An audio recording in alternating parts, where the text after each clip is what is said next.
right, thanks for being here tonight, guys. We are going to go ahead and get started. Before I call the meeting to order, I just have one little order of business to do. Today, our very own Sherry Hoffman got information that she has received the prestigious Master Municipal Clerk Award from the International Institute of Municipal Clerks.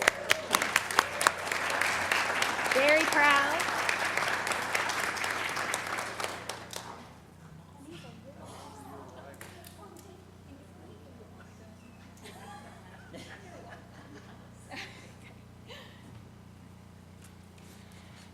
We're very proud of you, Sherry.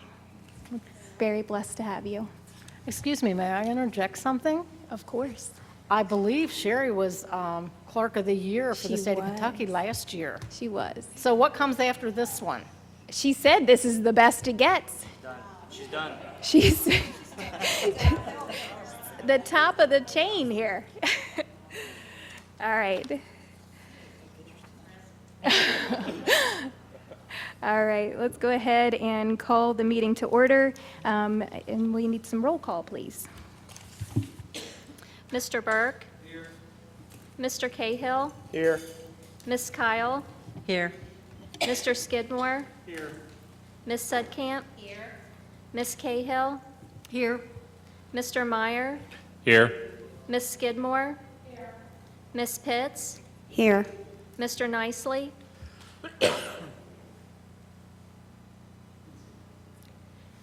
Miss Reckers? Here. Mr. Hermes? Here. All right, thank you, Sherry. We have everybody here today. Very happy. All right, we have one agenda item, and it's legislation, the municipal order. Jack, take it away. This is a municipal order of the City Council of the City of Erlanger in Kenton County, Kentucky, approving the appointment of Kara Kramer to the position of Finance Director, whereas Jessica Fetty, as Mayor of the City of Erlanger, has appointed Kara Kramer to the non-elected officer position of Finance Director, as defined in KRS 83A.080, but also subject to the approval of the Erlanger City Council pursuant to KRS 83A.080, subsection 3. This does require a motion and a vote. Your motion? Okay, first motion by Corinne Pitts. Did I see a second? By Hawk Reckers. All right. Any discussion? Yeah, I was just going to ask before we vote if we could have Ms. Kramer yeah. come up. I mean, we've seen the resume, but we could just introduce herself and That's a a little bit about her great- background. That's a great idea.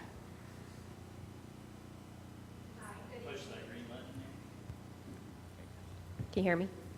Hi, good evening. I am coming from the Kenton County Airport Board, where I've worked there for almost 2 years. And before that, I served as the Finance Officer Treasurer at the City of Crestview Hills for 7 years. And I'm super excited to now join the City of Erlanger. Yeah. Yes, thank you. All right, any other discussion? All right, roll call? Miss Sudkamp? Oh, absolutely, yes. Mr. Cahill? Yes, ma'am. Miss Skidmore? Miss Kyle? Yes, ma'am. Yes, ma'am. Mr. Nicely? Miss Cahill? Yes, ma'am. Miss Pitts? Yes, ma'am. Mr. Meyer? Yes, ma'am. Miss Reckers? Yes, ma'am. Mr. Hermes? Yes, ma'am. Mr. Skidmore? Yes, ma'am. Motion carried. You did great. Thank you. Congratulations. All right. And I think that was our first baby vote. Very cool. Okay, so we need a motion to adjourn. Ms. Kyle? Mr. Nicely? Any discussion? All in favor say aye. All right. Yes, ma'am. I just have a comment. Rick Bodie, Mr. Bodie, you have been amazing. Steve, I'm sorry. Been a long day. Steve Bodie, you have been an incredible asset to this community, and we thank you from the bottom of our hearts and wish you every happiness in your new venture. Ditto. You're awesome. Thank you. All right. So we'll go ahead and start the City Council Committee meeting. The first item on the agenda is the semi-truck issue in Cherry Hill. Are you going to take that over, Ms. Fitz? I'll start it. Okay. As you know, Nyers have been building several businesses up on Showcase, and we've had continuous problems with semis cutting through Old Erlanger Road, traveling over a bridge that doesn't even hold the weight of a semi, and cutting through Sycamore Lane on Cherry Hill. And it's been continuous. We found out that the drivers were using Google Maps, and it was taking them there for any westbound deliveries. So I believe 2 months ago, we contacted Google Maps, and it's still happening. Peter's made a few adjustments with signage like you wouldn't believe everywhere, and they're still cutting through, and we've had multiple meetings about it. Multiple residents have contacted me. One in particular, Julie, I'm not sure if she's in the audience or not. Hi, Julie. Thank you for your patience. She's definitely kept us up to date, and they're doing yard jobs. They've torn down stop signs. It's horrendous, and so we need to get this done as soon as possible. And Mr. Viox and Peter have some ideas, and he's going to go ahead and present them. Okay, thank you. That's why I bring 2 pencils. All right, Mayor, Council, appreciate this opportunity to kind of talk about some of the ideas that we have for maybe making the situation a whole lot better. What we've got up there now, bear with me, this is the first clicker experience I've had. Can you see the green light a little bit? Okay, so I'm going to kind of put it right there. That is the intersection of Houston Road and Erlanger Road right there. So basically what we thought in the beginning, when we started getting complaints, what was happening, it was tractor trailers were going down Erlanger Road towards the Cherry Hill and Sycamore intersection. And we had no idea why that was happening. What we thought was originally going on was tractor trailers leaving the new development and their GPS taking them to their next stop and them accessing Erlanger Road in hopes of getting to their next stop. But what we realized was that was not the case. It was tractor trailers going to the site and coming up on Houston Road to this intersection and making a left-hand turn just prior to entering the new development. So what we've done in the Public Works Department is we have put up at least a half a dozen signs out there. No trucks, no trucks. We put some signs on Houston Road with all the addresses of the development on it, so that way they would, and an arrow pointing straight forward, so that way they would end up going straight at that stop sign and, instead of turning left, but that is never happened. So we get calls. I think the police department said they've gotten maybe a total of 5 calls, and I know Corinne's gotten many correspondence, and we've gotten several ourselves as far as once they go down Erlanger Road, then they end up in the Cherry Hill subdivision, and they can't maneuver through that subdivision with a tractor trailer, so they end up going through people's yards and knocking down signs. And so then, therefore, we're always out putting up signs. Another major concern that we have in the Public Works Department is about halfway down on Erlanger Road is that bridge, and it has a posted weight limit of 15 tons, and which most loaded tractor trailers will far exceed that weight limit. I can't testify to the accuracy of that 15-ton weight limit, but that's what it is posted. So the tractor trailers that are going down there are exceeding that posted weight limit.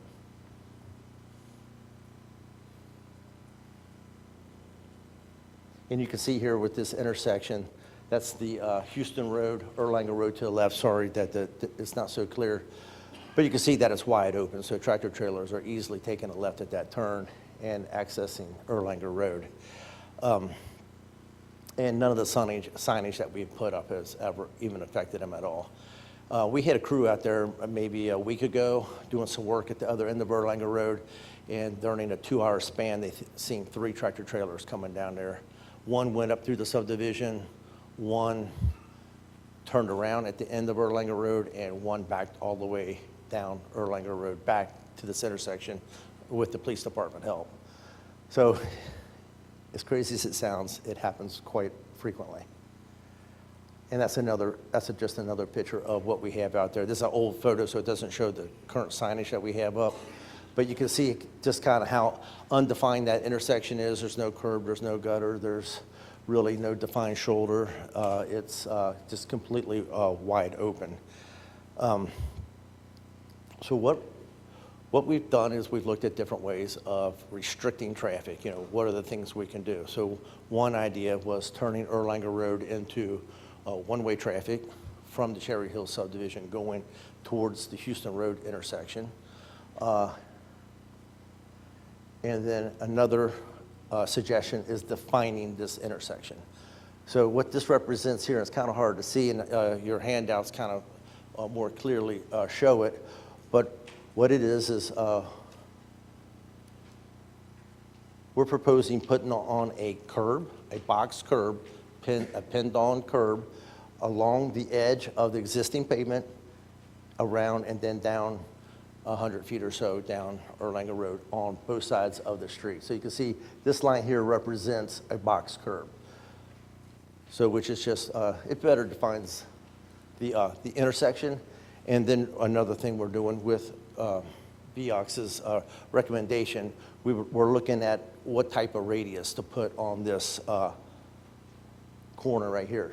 So what you're looking at here is a 25-foot radius, and I have another slide that'll show it with a 10-foot radius. So these will just greatly restrict it, from a very tight turning radius to something a little bit more gradual. And then what we're also looking at doing is just here at the intersection where it's all just gravel and asphalt, maybe putting in some dirt backfill behind the new curb we install and planting grass, and then around the stop sign, maybe just doing some shrubbery with a little bit of fencing, just kind of creating something aesthetically that looks good, but functionality, it will keep the tractor, it will just create more of a barrier. So when they, if it was just wide open, a tractor trailer has no problem mounting a curb, but they think twice about running a stop sign over, shrubbery, fencing, and things like that, just creating more of an obstacle. Okay, so what this slide represents is the turning movement of a 53-foot tractor trailer. So what you see here to the right is the right corner of the truck as it would go through. So as you can see, as it swings wide, it barely clears that curve there. In this left-hand line would be the left portion of the tractor trailer, the rear portion. And as you can see, it would clip over top of the curb. So a 25-foot radius, a tractor trailer cannot possibly turn into.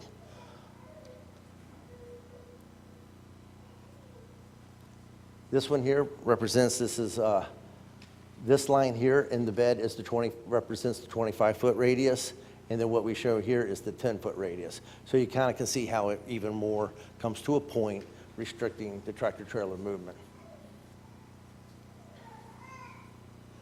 And then here's just a little hand sketch drawing that, as you stand on Houston Road looking at the intersection, kind of what it would look like with a little bit of fencing on each side. I think that area of town could use a little bit of beautification. That certainly wouldn't hurt it. What this represents right here is if we were to make it one way, we could have a right-hand turn and a left-hand turn with center plastic road lane dividers. And that's, so that would be very restrictive, as you can see, for a tractor trailer. Even if they were to ignore all the signage, there's no way they're going to get down there. Question? If we don't do the one-way, can those plastic things still be in the middle? Absolutely. Because I think that would help too. Yeah. Okay. Just I guess a question about the one-way. Yeah. What other impact is that going to have other than sycamores at the other end? Okay. Well, we haven't really investigated that to full extent at this point in time. So what we've done is we've generally discussed discuss. One way, kind of what the impact would be. If we were thinking about moving forward, we would be probably having a public workshop, getting input from the Cherry Hill subdivision residents. I've reached out to both the police and the fire department and for their input, and whereas they're probably not thinking that's a good idea from their standpoints. And I think what we would recommend now is not making it a one-way from the public works standpoint, is just keeping it two-way traffic, trying this as a first step, and then kind of seeing how it works. But if we did I mean, I guess I don't know why we wouldn't recommend the one-way, but I guess we need to understand more information there. But if we did a one-way, that's virtually a no-cost solution, right? Versus $10,000 to $20,000. I don't know what the numbers are. I know we're going to get there. Yeah, but- this intersection would be, yeah. So, yeah, so one-way would be a virtually a no-cost solution. And I guess my concern about, spending money on landscaping right now is if we actually do get the extension, the improvements, is that just throwing away money if they actually do, widen Houston Road all the way back and do the development that I think has been talked about for a number of years. I don't know where that is on the plan, but It still would be a 3-year out Yeah. at most. I mean, the earliest would be a 3-year. So you're saying best-case scenario? I would say best case scenario, You're 3 3 years. years out Yeah. for a street improvement project, right? but if Yeah. the one-way would solve it and still, not have a significant impact, it seems to me that would be The big impact for the one-way is you limit the access to the back end of that subdivision through the front for any kind of fire, EMS, and citizens. Is what but between the fire and EMS and police, their concern was getting back to Fir Tree and those places, it would be a lot harder to get to because you have to go through Cherry Hill all the way through to get to the back there, just for emergency responses is their concern. Or also for brush fires, if there were brush fires and were a long way, they'd have to go all the way around, yeah. Right. Yeah, I guess I get, I don't know, maybe it'll look better. I know when we talk some of the beautification, I know, the center strip up here isn't always the best looking piece, and that was a beautification effort from, a number of years ago. I know before your time, so. We're gonna get to that. So I'm not putting that blame on you, but. We'll get to that. Yes, sir. I thought at one time that Erlanger Road, where that's at, wasn't safe to begin with. Am I wrong? Well, I think at the Years- other years end, just ago? past Sycamore, the road has failed there. Is that, that part's closed and that's Yeah. Yeah, safe? that, at Sycamore was closed until the old black property, and then within the last year, we've closed from that to Yeah. Turfway. So up on the screen, I went on, pulled the photo of, There you go, that's the there you Erlanger Sycamore intersection, and Erlanger Road continued on at that point in time.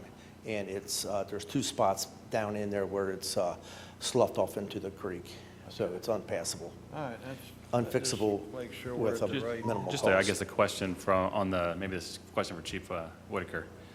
How often do we respond back to that part of Cherry Hill versus Point Pleasant? We respond that way quite often. Do we? That's a long strip for a one-way, and I tell you, I don't know if you've done any kind of survey with the folks back there, but I went by there today to drive around, and in like less than 10 minutes, there were 5 cars coming down that way to come up the back way to the south. So I don't think the one-way is a good decision. Yeah. So I guess what would make us think that the semi-trucks would care about the landscaping that we put up if they're not concerned about the landscaping and signs that are, It's a great point, so they're ignoring the signs now. They're ignoring the bridge limit, weight limit signs, all the, the no truck signage. What would make them think they would adhere to one-way signage or not run over, fences, bushes, stop signs, curbs, it's, How about boulders? Let's put boulders. You can't put boulders? We discussed that, and with the Really? recommendation from Jack, anytime you put like a a movable object in the public right-of-way, to control traffic, you always run the risk of somebody running into that, and, even under, poor weather conditions or at no fault of their own, and then, and being seriously hurt, we'd be liable. It's a liability issue.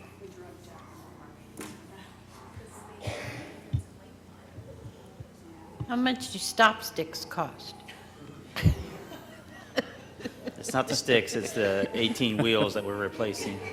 Maybe we could turn it into a gated community. That's about what you'll need. Okay, I I have a question. We were talking about the, I don't know, the divider. Is that going to affect our fire trucks? Will they be able to make that turn with that divider in the middle? Right, so we ran everything past the chief, and, you know, as far as these tight radiuses and these compressed turning movements, and the intersection to the right, and other than what we're proposing doing, is wide open, so they still think as though they would have no issue getting down there. And they have they're smaller than the semis, right? They don't need as much room. The fire trucks don't need That's as much exactly room right. as Yeah, the they're not semis. 53 feet long. And, but I mean, Well, the trailer's 53. Renee has a With the question. tractor. The whole problem is that the property fronts on Erlanger Road, they got developed. They built a private street into the development that services all these industries. There's going to be a lot more of them located up there as this building's filled up, and they're going to have more people delivering to the site. And because they operate on GPS, they come in, they're looking for the location on Erlanger Road. I think what you need to do is you need to meet with the Planning Commission and identify the problem and get the Planning Commission to assign a name to that street that goes in there, which is Houston Road Extension, and get the addresses for the businesses on Houston Road so they're no longer listed on Erlanger Road.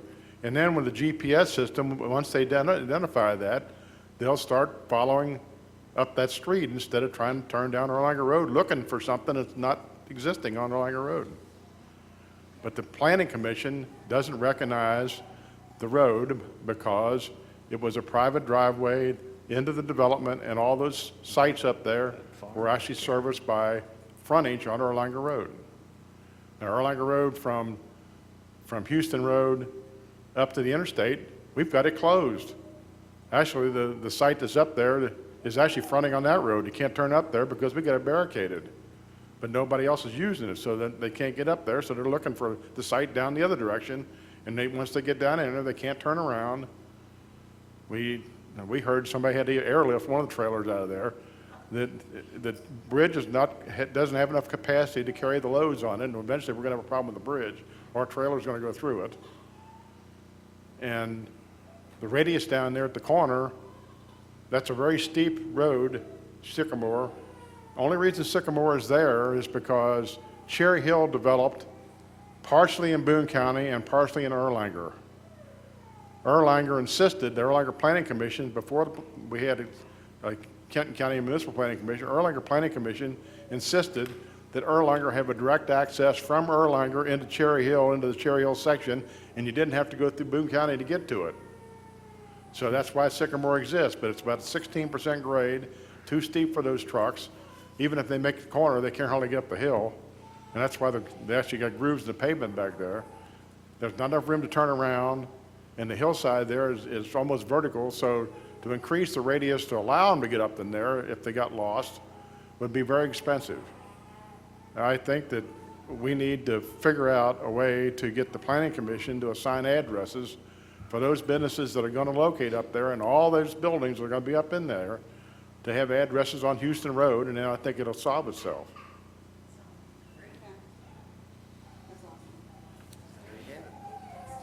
Renee, did you have a question? No, I just had a comment, but it's going to look small now that Jim got done talking, but I'm still going to go ahead and throw it out there. I was wondering, I know when the fire department responds, if they're going into Cherry Hill, they would be going down the right side of that picture. I'm just wondering if you move the divider over a little bit to allow the extra room for the fire truck could get in, leave the divider there, the people of Cherry Hill could come out, and they would also have access to get in, because you're going to inconvenience a lot of people, not a lot, but you're going to inconvenience the people who live in Cherry Hill if they're used to going in that and you change it to a one-way. So I don't know whether and it'd be nice if you had something that the fire truck could like run over those, and when it got past, they'd pop back up.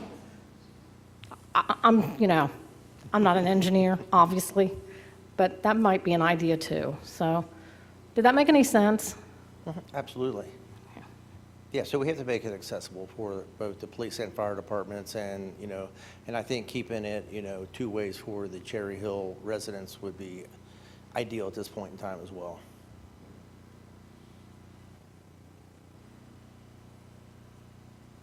Okay, so, I've got a question or a statement. You're going to have trucks run over that stuff. I was in trucking for 35 years. I didn't drive a truck, but I've seen a lot of bad drivers and not too smart sometimes. Somebody's going to go over it. That's just, I don't know when, but you'll have one go over it. Yeah, so it almost seems to me, in the absence of Mr. Viox's suggestion, that we would just continue to have, if it's not a one-way, then we would continue to have landscaping costs and trucks attempting to go up Sycamore until that bridge collapses. Yeah, and a tractor and trailer weighs more empty than the bridge allows. You know what I mean? Yep. I mean, I don't know. I mean, I hope they don't, but you're going to see it. And to clarify, I was kind of silent when my name was mentioned. In a perfect world, we would not put boulders, right? Say that one more time. In a perfect world, we would not put up boulders. But like anything, I think there's risk, there's levels of risk that I think you can assume as a city. And maybe a boulder or two is actually less risk than allowing a truck to go over the bridge and fall through it. So again, in a perfect world, we would not put boulders in right-of-ways. I've been involved in litigation. I'm currently involved in a death case where there was an obstacle in a right-of-way, and there could be liability to us. Now, we have insurance, right? So sometimes we can't always be afraid of that liability. But if a boulder, if you all think a boulder or two would solve the problem and understand that an object in the right-of-way could, someone slides down that hill on ice and hits that boulder, they're going to get hurt. I've seen a tractor trailer where I used to work. We had boulders, really not on the road also. I've seen a tractor trailer turn in our lot, and the boulder was, huge. It got under his trailer, and he drug it, I'm not kidding you, from the street, 2 football lengths down the thing. That's exactly, I'm not disagreeing that probably would work, but I'm just throwing out what I've seen. Believe it or not. I think the landscaping with the fences, what that's going to show, trucks can go everywhere. We've seen them on Elizabeth Street, they can go anywhere. You're not going to prevent 100%. No. But the landscaping is going to make it look like a neighborhood. We can add a sign that talks about Cherry Hill subdivision. Yeah, but additionally, that part of the area is not even, it's not really a neighborhood, it's just. Well, what is it then? No, that back It goes back into the a street, it residential eventually area. does, yeah. That's all it is. Now, if we additionally add a curb here, a box curb here, that would completely prevent any semi from swinging right, and it might even make it more. So we can do the address like Jim had brought up, but we say definitely, but the businesses have already established 2 of them. They already have all their letterheads, their business cards. Yep. It's a big impact to change an address for a business that's already developed. Not saying it's not possible. It's something we need to address with them up there. But again, that's not. I don't think we get away from this and just fall into that one, because I think that's going to be a big endeavor. Right. What do we have to do to put a sign up that says $1,000 fine? Well, Jack? I've spoke with the police department. They have been starting to cite semis that are doing this. So, that's another, we've given them long enough. So That's all you can do. just I'm putting not that out there. against doing all that, but I just want to throw out some things that I was involved with. Okay, so with that, there's lots of options. So, with the curb. Sorry, Peter. So with the curb and with some, some landscaping and some beautification there that might, serve two purposes, I've kind of done a rough estimate, and it's going to be right around the $10,000 cost range. It could be lessened with a little bit, with a boulder option, but, one thing I was trying to achieve here is, this part of the city, it looks pretty bad. And, so at a low cost, $10,000, I know it's not, it's nothing, but, to make a major improvement, in an area that is so, what it is a pretty low cost. Yeah, so the Public Works Department, I think, that would be our recommendation to the committee, the task force committee, is to do this as a first step. If there's other things we could do, this could be done in a relatively short time frame. So it would help the residents that are currently having issues on a daily basis. Yep, so any questions on, any more? I got one more Don, statement. I'm sorry, Don, I wasn't. That's all right. Would it be cheaper to put guardrails where you got the blackboard fence and paint it yellow? So if they hit the guardrails, that's their deal, but if somebody hits it, they sort of glance off of it Oh, use guardrail? instead of yeah. board fence? Yeah, I mean, it would be something that you wouldn't have to replace as often. I like that. I wouldn't think so.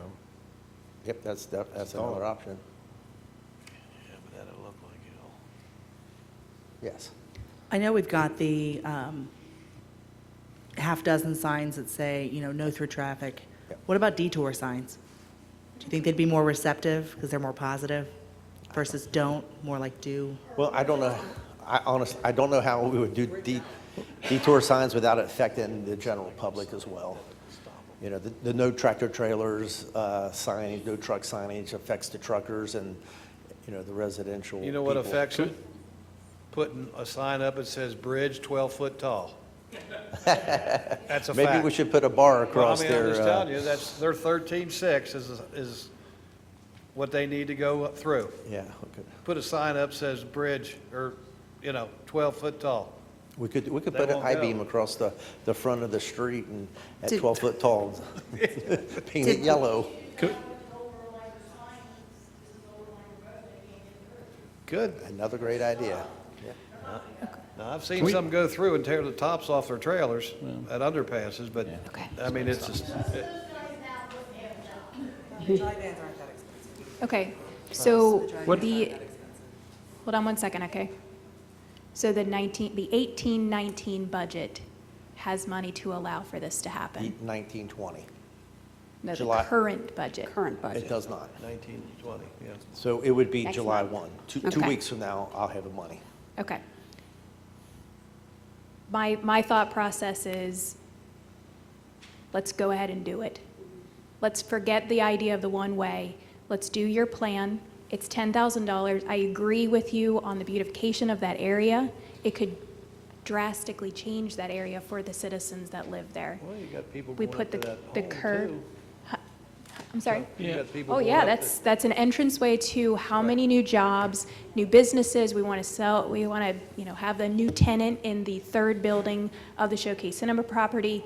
They're passing it every time. So let's spend the money that's in the budget to beautify that area. Put the curb, I agree with Matt, let's put the curb on the other side as well to keep them from taking that, a wide turn.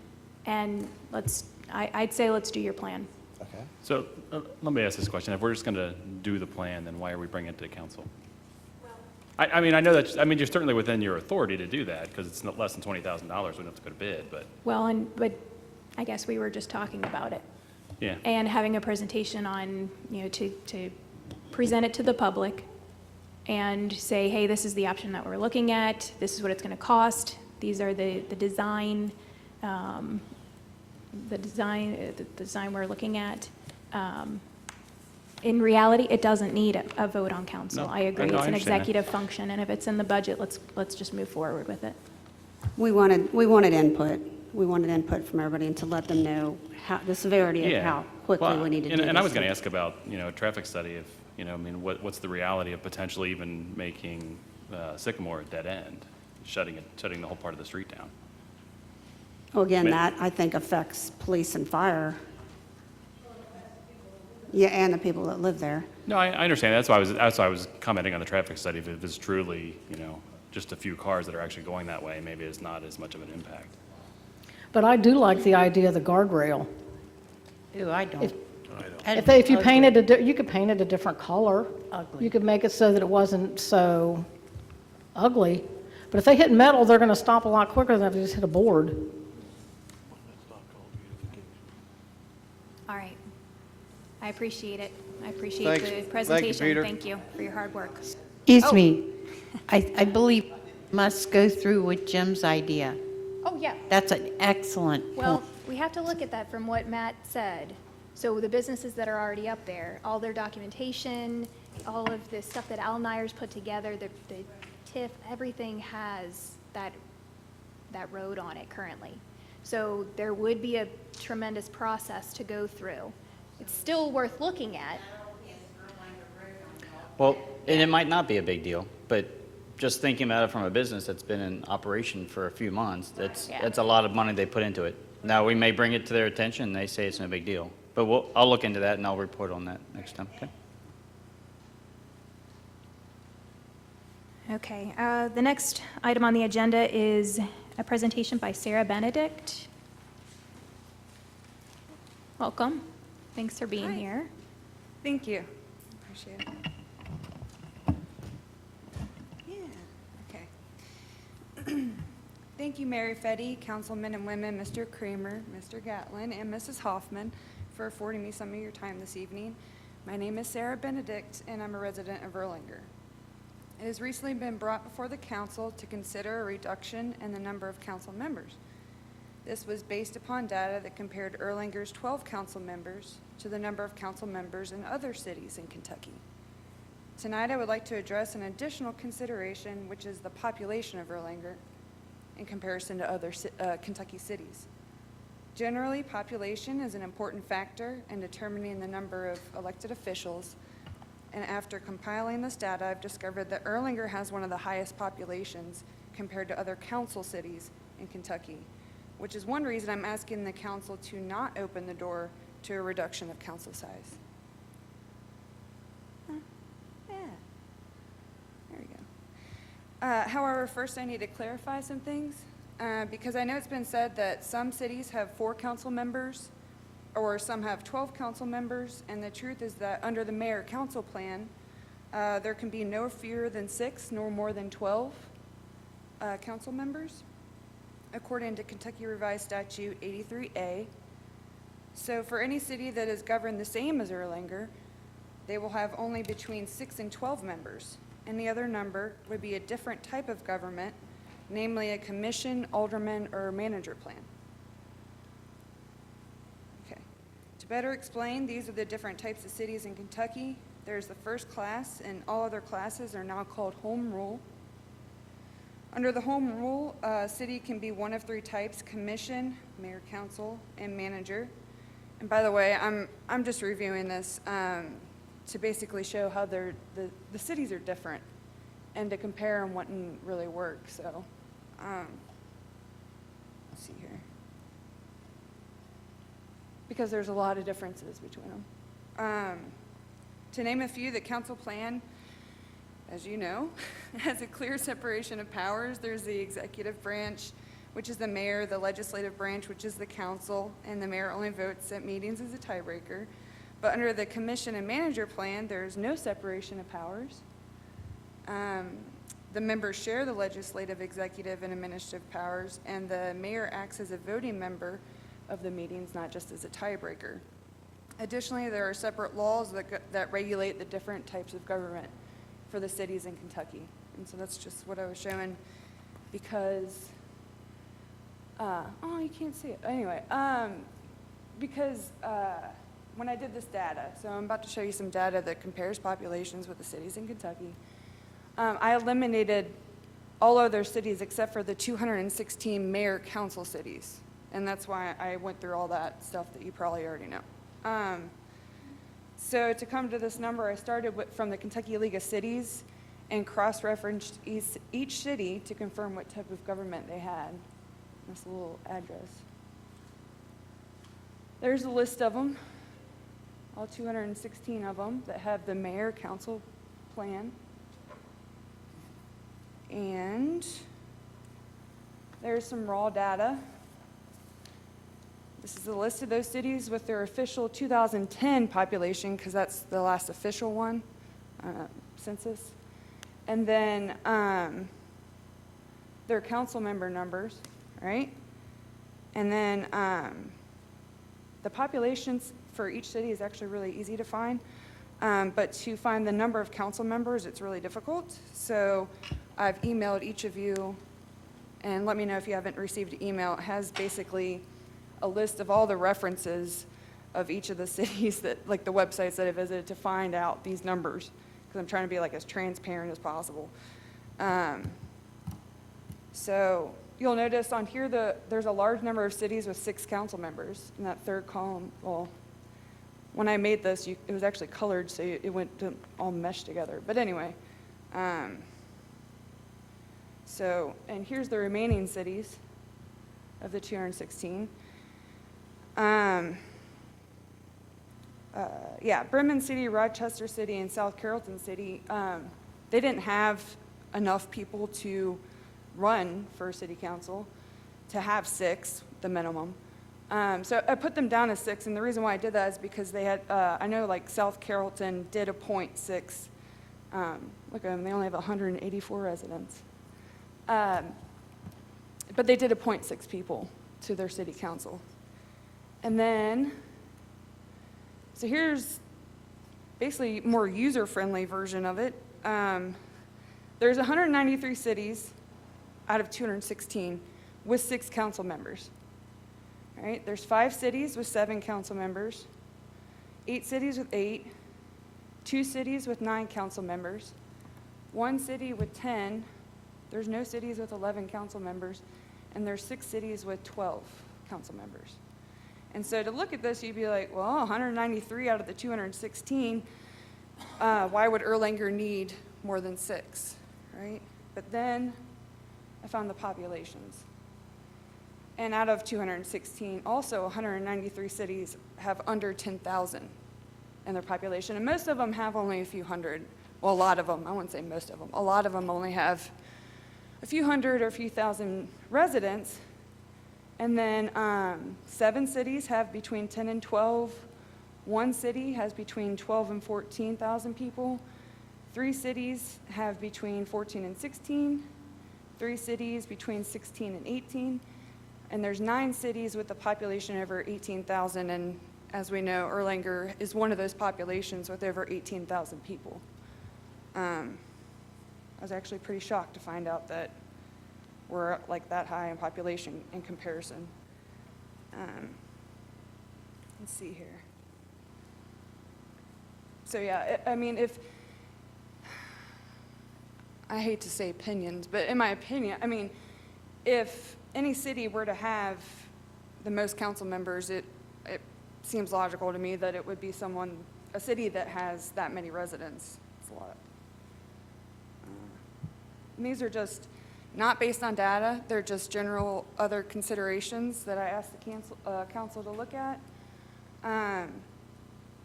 Those factors are accessibility, accessibility, division of labor, variety, and personality domination. With 12 council members, it provides the residents of Erlanger with a greater chance to be heard. It provides accessibility. This is an important part of helping the community. To represent the community, a council member must be in touch with the community. As it is now, I emailed a council member for help and was given a response in less than 24 hours, and I really appreciated that.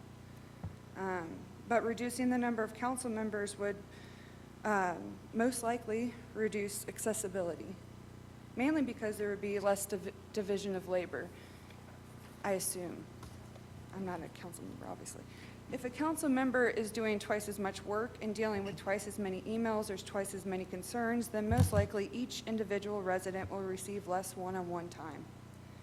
Council members are only paid like $3,000 or $4,000 a year, so I'm assuming many council members have careers or family lives or other obligations, right? So if we reduce council size, which doubles council workload, on top of other personal obligations, then there's a risk of council members being spread thin, which would result in a less efficient council. By keeping council size as it is, it grants a division of labor and special committee commitments. It enhances the specialization and focus on each aspect of city services and projects. Another factor is variety. The council is designed to provide a cross-section of all points of view. This variety of experiences and perspectives enhances the effectiveness of city council. We heard it tonight, actually. Someone was talking about being a truck driver, so. Not all people consider the same angle of every issue, and with a variety of experiences and thought processes comes a variety of solutions and outlooks. And lastly is personality domination.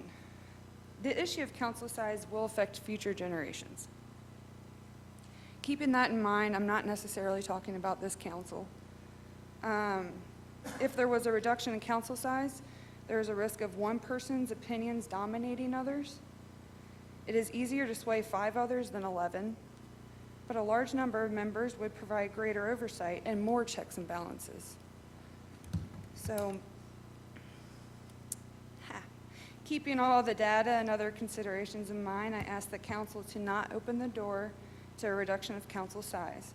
I believe 12 members is a fitting number, and with the ever-increasing population in Erlanger, I believe it logical and prudent to keep the council size as it is. Again, I'd like to thank each of you for your time, and I'd be happy to address any questions you may have. I have a comment.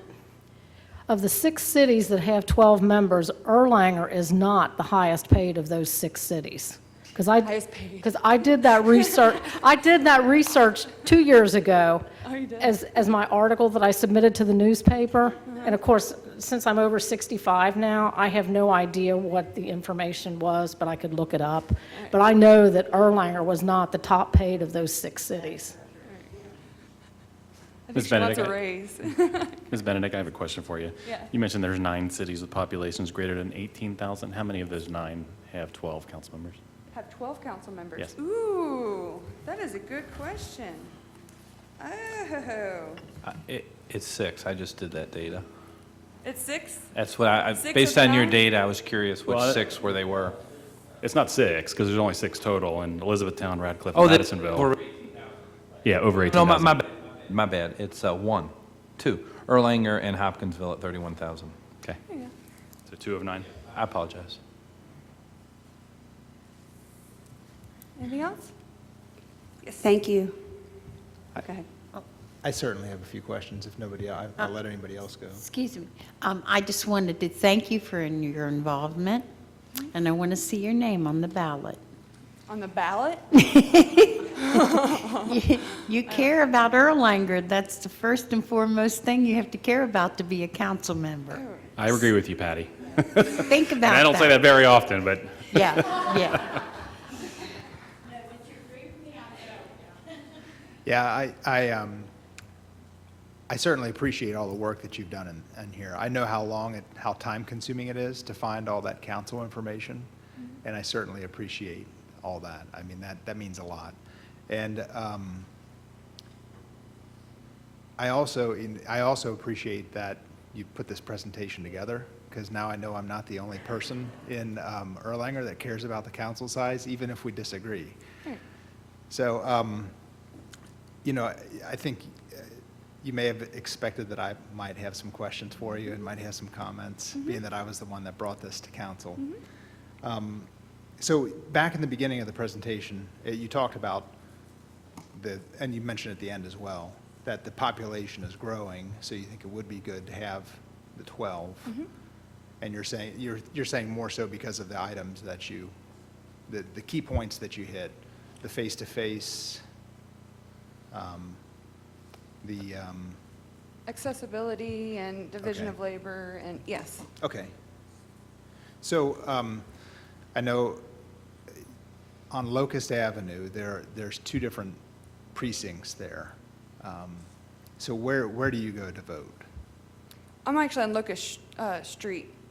Oh, okay. Yeah, so it would be the Erlanger Baptist Church. yeah. Okay, okay. So you've got a council member in your precinct, that's Mr. Nicely. Oh, yeah, I believe his nephew lives across the street from me, actually. Oh, right, and you've had some excitement on your street recently in the last, With the explosion few of months the and house. stuff, yeah. And, yeah. right. So,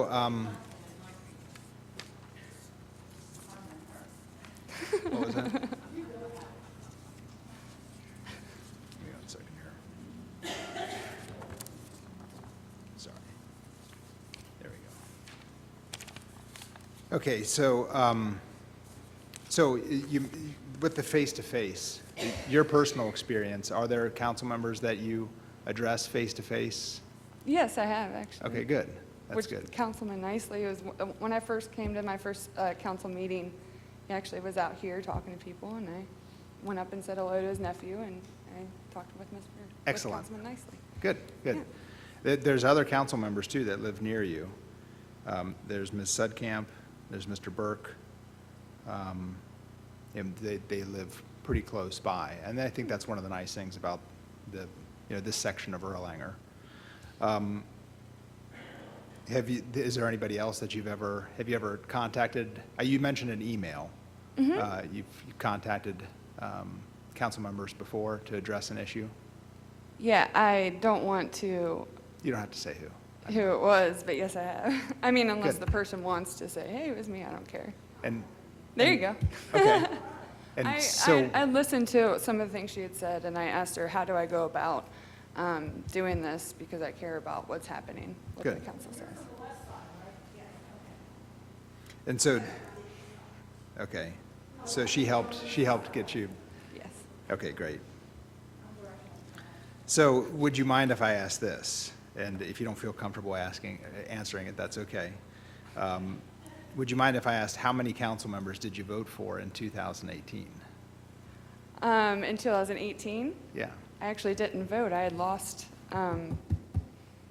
There was something that occurred, and I wasn't able to vote. It was Okay. kind of a tragedy type Okay. of situation. Well, So I wasn't sorry to able bring to that vote. up. In the past, though, how many Well- council members have you voted for? I'm not sure. I can't remember. Okay. Because, so we've looked at it, and, and some of the data that I pulled up says that, and just based on this last election, the average voter only votes for 6.46 people, so between 6 and 7 people.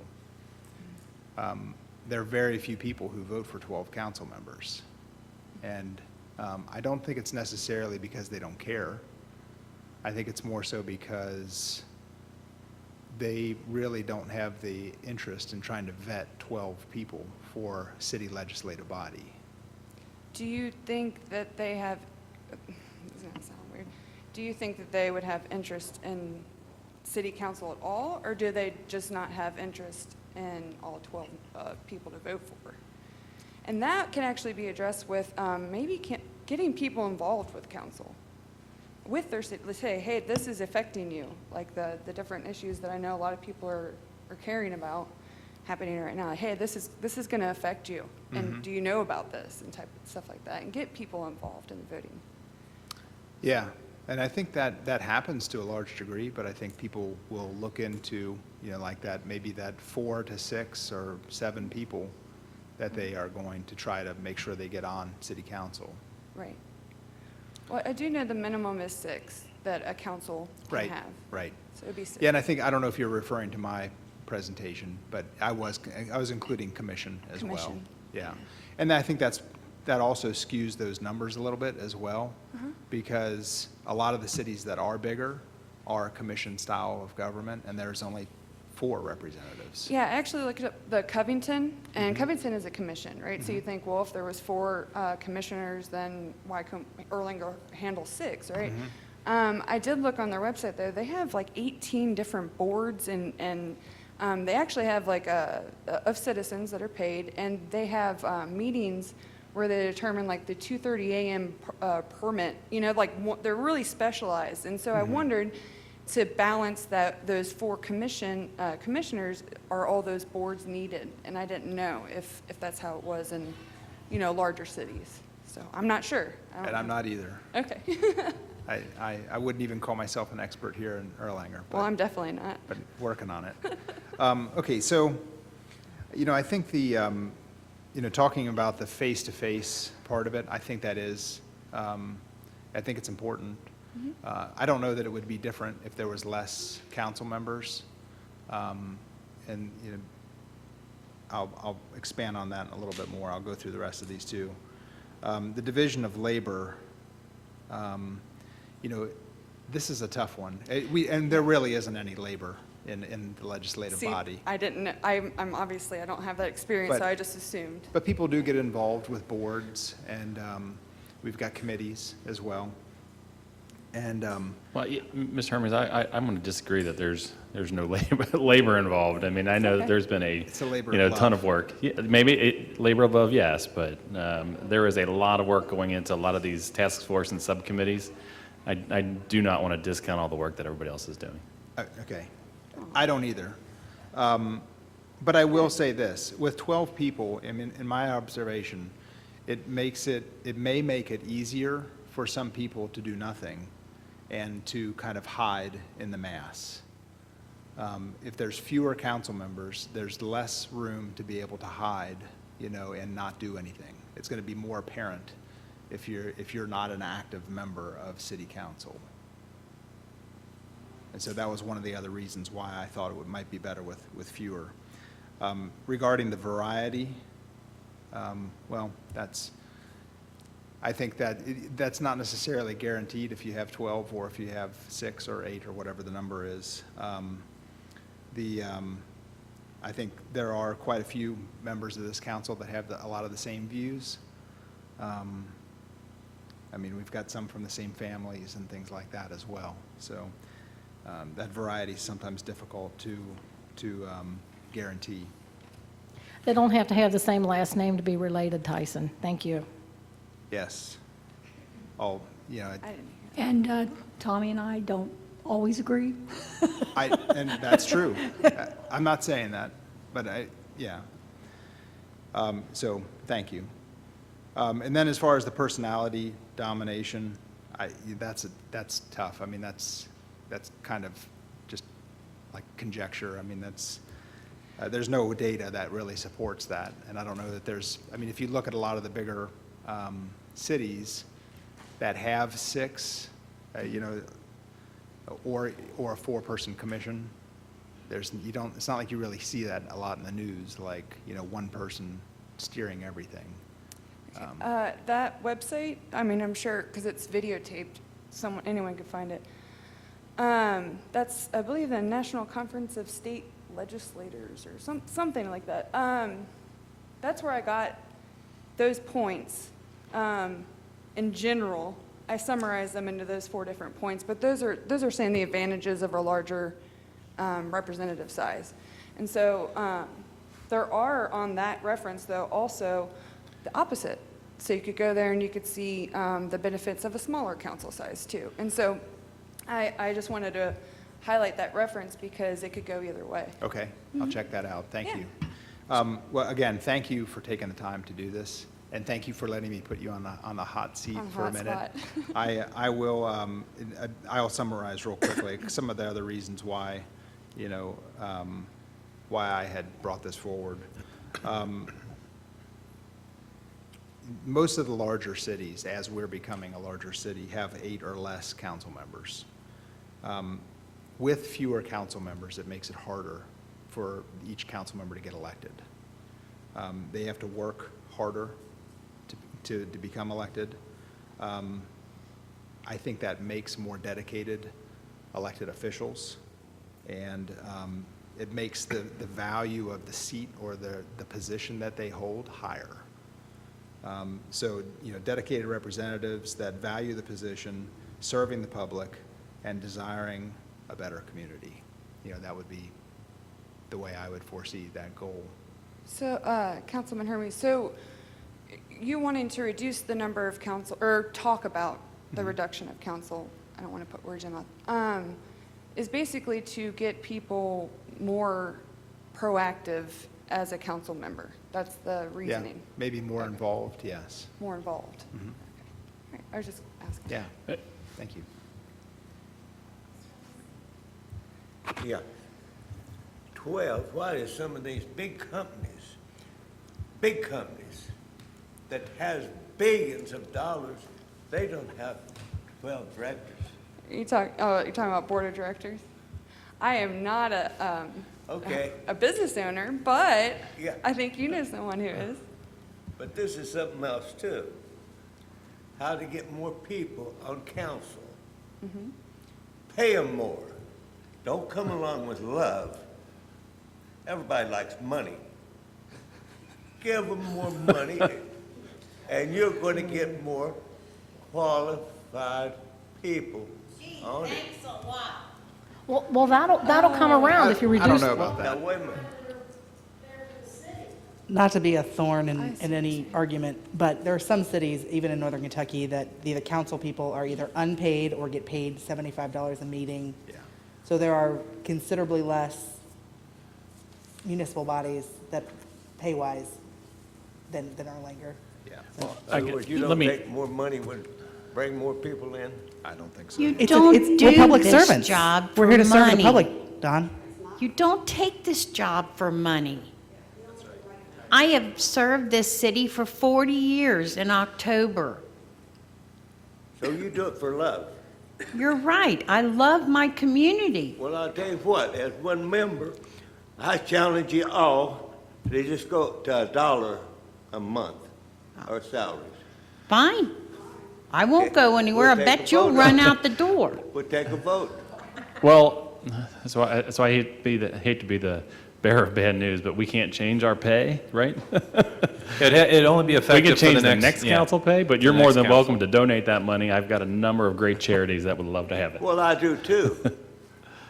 But I would say, if it's for the love, I come here because I like the people. But Yeah. this is all. Well, I'd Because like they to. don't pay me enough what I think I'm worth. I'd like to thank Ms. Benedict for your presentation. I'd like to ask now that if we're going to continue to discuss this, let's discuss it. Otherwise, let's move on to the next item. No, I have something else I wanted to add. Okay? When Tyson was talking about the count of 12, when you vote, you only vote for who you want. You're not required to vote for 12 people, okay? So if you look at the totals, it's not a true count. You can't divide the total number of votes and divide it by 12 and say that's how many people voted, because you don't vote for everybody. Some of us only vote for one person. You know why? Because everybody else you vote for, you make them even with you. Okay? So it's not about the voting and how many you vote for and voting for all 12 and just having it down to 6 and voting for 6. There's a lot more math that goes into that than just basic add and subtract. That is true, but on the ballot, it says vote for 12. Up to 12. Up to 12. Up to 12? Okay. That Okay. is sort of misleading. All right, we're going to, I just wanted to say, I'm sorry, I didn't mean to bring up any, it's okay. anything. One more comment, and then let's move on. I just want to thank you for all your work that you did. We really appreciate it. You put a lot of time and effort. I agree with them that we hope to see your name on the ballot next year because you would be a great asset to the city. I just want to make one comment about the money. If, like what you said about us having careers, we do. Most of us do, or we're retired or watching grandkids or whatever, but we have lives, and we do this because we want to serve back our community. And I think if you take if we have less than 12, we're not going to be able to do as much as we do now with our task forces and all that. And if they decrease it below 12 and raise the pay, then you're getting people that are wanting to run because of the money and not because of public service. So I'm not going to highlight all the things I said before because everybody's heard them. I'm not going to repeat it again. But I just want to thank you very much. You did a great job. Okay, thank you.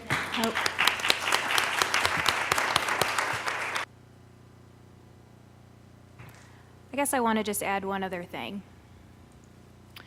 Because I don't want to invalidate the idea because we're talking about pay. Because I don't think that was the original intent. I don't think it was ever the original intent of having this conversation. So I really would say the drastic minority in this council is concerned about pay. Drastic minority. So in reality, the decision of 6 or 12 or 8 or whatever it may be, pay does not need to be a consideration in any matter. And with that said, let's move on. You want to vote on it? Yeah. We'll talk about it. Okay. Okay, we have the Parks Master Plan is the next item on the agenda. Mr. Glenn.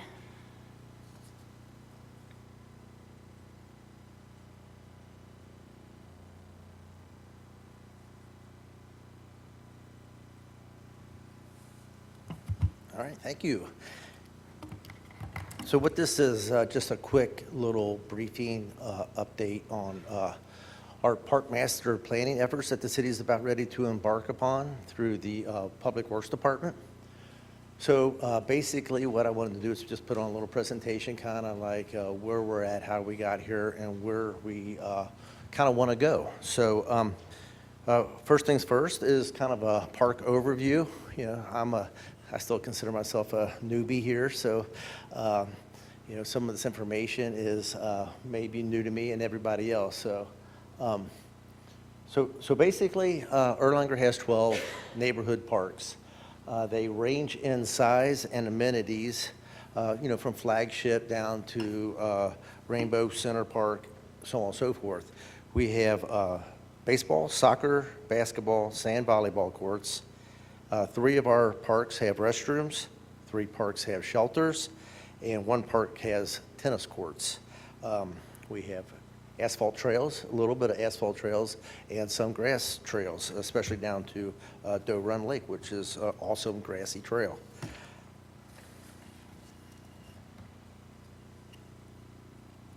For those that aren't aware, the city currently has a park study that was completed in 2008.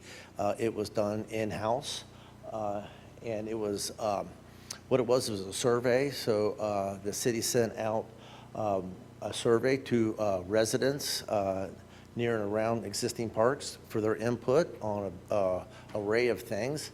And then from that, that study came a basic park inventory, and also came up with some general recommendations, citywide type of recommendations, along with some very specific park recommendations. The purpose of the master plan, I love this first sentence. A master plan identifies where a park is currently and provides a visual representation of where we can be in the future. So, you know, we all kind of know the condition of our parks and the level of our parks. And I think through master planning, we can take it to, you know, to whatever vision we have for those parks in the future. Master plans build community interest and generate a common vision for a park's future. So you know, you get the input and engage the public and make it a common vision through city staff and council and the general public. A master plan also generates detailed, specific plans for each park, which we don't currently have. So all of our parks have been developed, and there's no existing plans, master plans, or anything for anything but maybe flagship park. It provides implementation strategies for future planning, including cost estimates. So through master planning, we'll identify different elements that each park will have, do cost estimates that will help us project our 3-5-year budgets and long-term infrastructure capital project planning. It also established park design and amenity standards. So where we have an array of different parks, and they're all at different standards, I think through master planning, through design and materials that we pick, we can create a standard that we'll have throughout all of our parks. It also provides an opportunity to incorporate park theming, which the Depot Park has through, through its heritage and the amenities that are there. But it gives us opportunity to do that for other parks as well. And also creates an opportunity to do citywide branding. So where we can, we're about ready to embark on the design for the Silver Lake restrooms. So the intention there is to do a concept plan that we could build a restroom there that we can duplicate at other parks throughout the city, where people will start seeing that design and recognizing that it is Erlanger Park and know that that is our standard. So the master planning process. First, what we would like to do is gather the input from the residents. So we're going to have public workshops and charrettes to invite the residents to come out to the park where we can meet them and go over and get their input, go over what planning that we already have done, and just generally just get their input at that point in time. And then based on that input, we can develop conceptual plans, and that would be based on what input we get, what recommendations were done in the existing study, and then what staff's perceived needs for that park and our community in general. Then, of course, once we have our concept plans, we'll have to go through the review and approval process. So we'll bring it in, and then once it's completed, we'll get approval. And then once we get approval, then we'll generate our final plan and illustrations. Once we do that, we'll generate all the cost estimates for all the park elements. As I said before, that will help us do our budget planning and then our long-range capital projects. So hopefully from these master plans, we can generate, a capital project list that is 5, 10, 15 years into the future. Okay, infrastructure planning. The park plans are typically implemented in a phased approach. So like I was just saying, so once we come up with a park master plan, it doesn't have to be fully funded from the beginning. It can be a phased approach, an approach that takes years to implement as the budgets become available. And then, of course, it generates the cost estimates, as I've said. The current proposed park master planning sequence, being that we have 12 parks, master planning all 12 parks within a year would be cost prohibitive, and I don't think we have the staff in which to manage that. So what we propose is doing 3 master plans or 3 parks per year. Being 12 parks, that would be a 4-year process for us to get through all the parks. So what our intention is to do is to contract out 2 of those 3 park master plans to design consultants, and then performing 1 master plan for a park with in-house staff. This is the schedule for the 4-year plan. To the left, year 1, which is 1920, the budget year we're about ready to enter, we Silver Lake, Rainbow, and Misty Creek. Followed by year 2 would be Flagship, Stetter, and Locust. Year 3 will be Depot, Sherborne, and Center Street. And lastly will be Spring Valley, the Glades, which are connected, and then Maywood Park. Oh, just one more thing I want to add. It's what we tried to do, especially in the beginning, is to every year take on a big park. So we're Silver Lake. I wanted to, kind of tackle that one first because we can do this in conjunction with the restroom design. So try to do a big, a large scale-wise, a large park, a medium-sized park, and a smaller park each year. The master planning cost. So what we have done is we have budgeted in the professional services line item of our budget $10,000.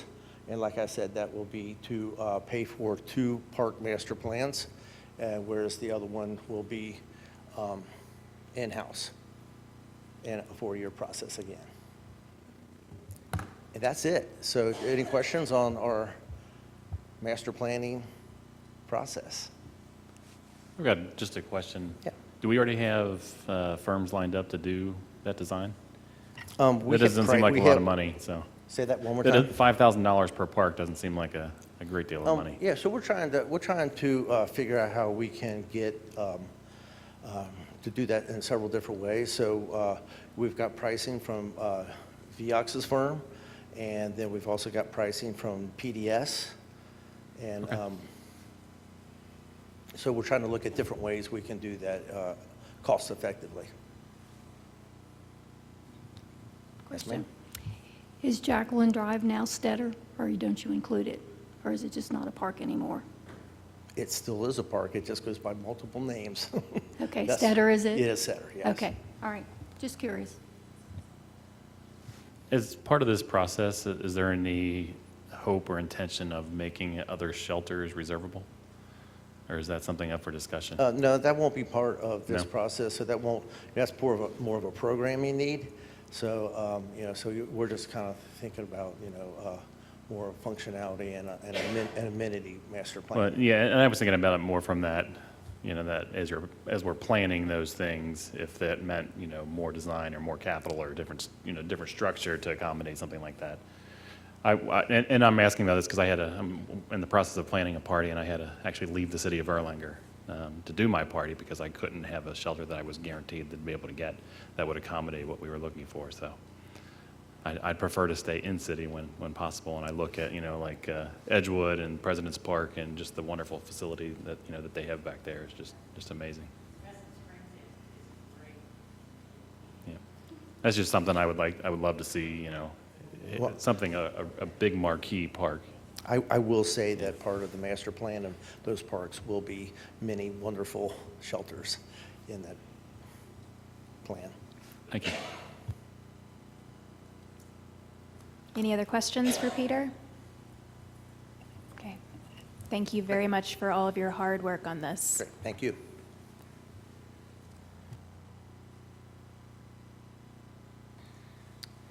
The next item on the agenda is the private school discussion, and I'm going to take the lead on this, and Jack, you can back me up on this. So, what was it, yesterday? Yesterday, we've been informed that the private school that was looking to go in on Holbert is no longer wanting to make Erlanger or keep Erlanger their home. So Holbert will not be getting the Northern Kentucky Montessori school. That leaves the question, so we've always said that the text amendment adding private school to the public and parochial was a separate issue. It was only identified to us because of the private school wanting to locate there. So what I'm going to pose to council is, do you want to go forward with the second reading and the vote next or on July 2nd, or do you just want to not worry about it and we'll worry about it at Z21 time when it's going to be rectified anyways? You're going to have to be clearer about what you're actually proposing. Are you proposing that the private school be included or the private school be excluded in that text amendment? Well, right now, we've done a first reading of a text amendment that would add private school as a conditional use in residential zones because currently parochial and public schools are conditional uses. So we've done a first reading of that already. So I think what the mayor is asking council's input on is, do we go ahead and put on that second reading of the text amendment as already the text amendment as recommended by the Kenton County Planning Commission and as this body has done a first reading? Or, because the second reading was tabled, I think, by Ms. Pitts at the last regular council meeting, do we just sort of leave it tabled and handle the issue through Z21, which is probably going to come down the pike in the next, let's say, 9 to 18 months, and it certainly is a part of the current Z21 to at least treat public, private, and parochial the same. So the fact that we don't really have a current applicant or a current developer that's looking to do anything in the city, should we just continue to allow it to be tabled or should we go for a vote in 2 weeks? I think that's what the mayor's. Yeah, the only stress that I had with having the vote or not having the vote is what Ms. Seidkamp had talked about, the idea of discrimination. We could have potentially been sued by allowing public, allowing parochial, and then making a declaration of one way or another. Now we don't have that threat any longer, so the potential of litigation is not there any longer. So the pressing matter, it's really not that pressing any longer. So it's kind of up to you guys. What? Go ahead, Mr. Mayor. I say wait till Z21 and just table it totally. We don't need to vote on it either way. I agree there as well, that we wait for Z21. I think a lot of the people who have been a part of this from the community, who've shown up at these meetings regularly, they would probably prefer that we change the zoning and take out public and private schools as a conditional use, and that could very well be a result of the Z21 review. So I would say we're going to have a lot more issues like this. The cost of the city to have to advertise it and all that stuff. I think it just gets wrapped into the Z21. Yeah, I don't think we wait till Z21. I think if we feel that it's, appropriate to have a school in that place, we should go ahead and vote and, let's push this forward and let, private be included in there. And if we don't feel that it's appropriate to have public, private, or parochial schools in the R1F, then, in my opinion, we actually make that change now, rather than waiting 18 months. Otherwise, someone could come in, this Montessori school could say, hey, you know what, we're going to have prayer, we're now a parochial school, and they're going to be right back in that spot without any, consideration from this council at all. But under that scenario, they would have to go through the Board of They Adjustments. would, you're correct. Yeah, because the current process requires approval through the Board Correct. of Adjustments. Yeah. And just so everyone's clear, the approval on that property is 12 months from whatever it was, the March date of the Board of Adjustments. So the Board of Adjustments really only put one condition on a private school being there, which was the signage had to be 5 to 10 feet from the road. So theoretically, and I'm not really trying to muddy the waters, I just want to make sure everyone understands this. Theoretically, we could, if we took it to a vote in 2 weeks and we passed it, some other Montessori school already is going to have the ability to go in there if they did it within 12 months of the March Board of Adjustments date. Okay. So let's do a straw poll. I want you to raise your hand if you want to have a second reading and a vote to add private school to the zone. Raise your hand if you want to have a vote on July 2nd.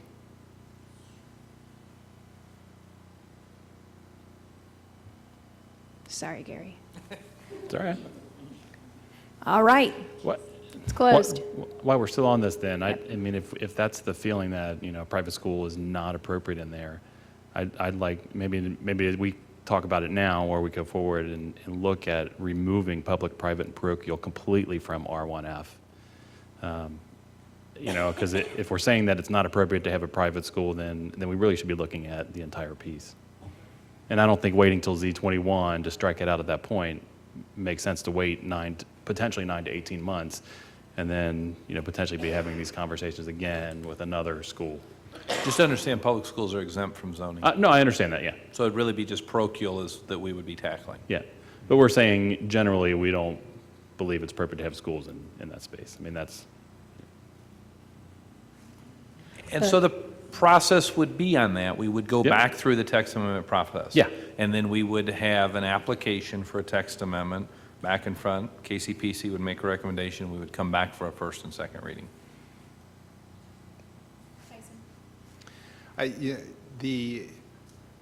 My only hesitation there, Gary, would be that we don't necessarily know that there's going to even be an R1F zone. No, I understand that, and we'll remap all those things, but where I struggle is, however many months ago it was said, hey, we think this is a good idea, let's go ahead and add this in there, not knowing all of the other stuff about, Board of Adjustments and all those other pieces. If we, obviously if it wasn't for this, this specific business, my guess is this would have, voted and passed and there would have been no issue, not thinking about, the entire piece. But now we're thinking about the entire zone and whether or not it's appropriate.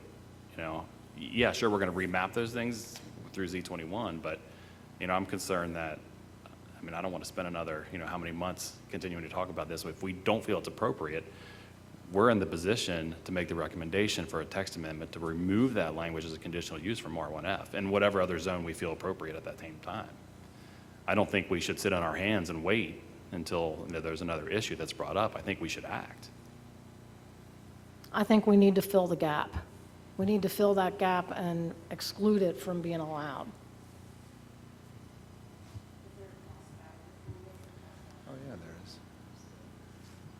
If we were to go to the Planning Commission to make a text amendment to remove parochial from the residential zone, is there a cost to that? Dave? Okay, what is the cost?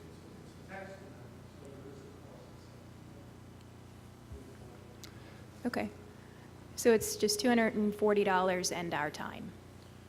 So, I'll be honest, I would want to do a little research myself first. I'm not aware of any community that has removed parochial schools from residential zones as a conditional use, and I would want to look at the legality of that. I was going to say remove the whole bit of language, not just parochial, but all the school language. I get that, but I would just want a few weeks to look at, to see if we even, I mean, it's a different issue, right? Now, all of a sudden, if we're, it's just. Yeah. Especially since almost every school we have in the city is in a residential zone. Right. It's a different issue. No, but we are looking at, not what's there now. Yeah, we're creating a, Yeah, but you got to look at a lot of other factors, like what if they did additions? What if, I think we'd want to look at the issue a little bit, and I'm not trying to punt it, but I wouldn't be comfortable making a legal opinion tonight as to whether we can remove parochial schools from the residential zone. So maybe you could come back, is our next council meeting on the 2nd sufficient enough time to look at it a little bit? I'm fine with that. And at that point, we could ask for another committee meeting on the 16th? That's fine. all right, any other questions? Okay, that concludes our meeting. Thank you for being here.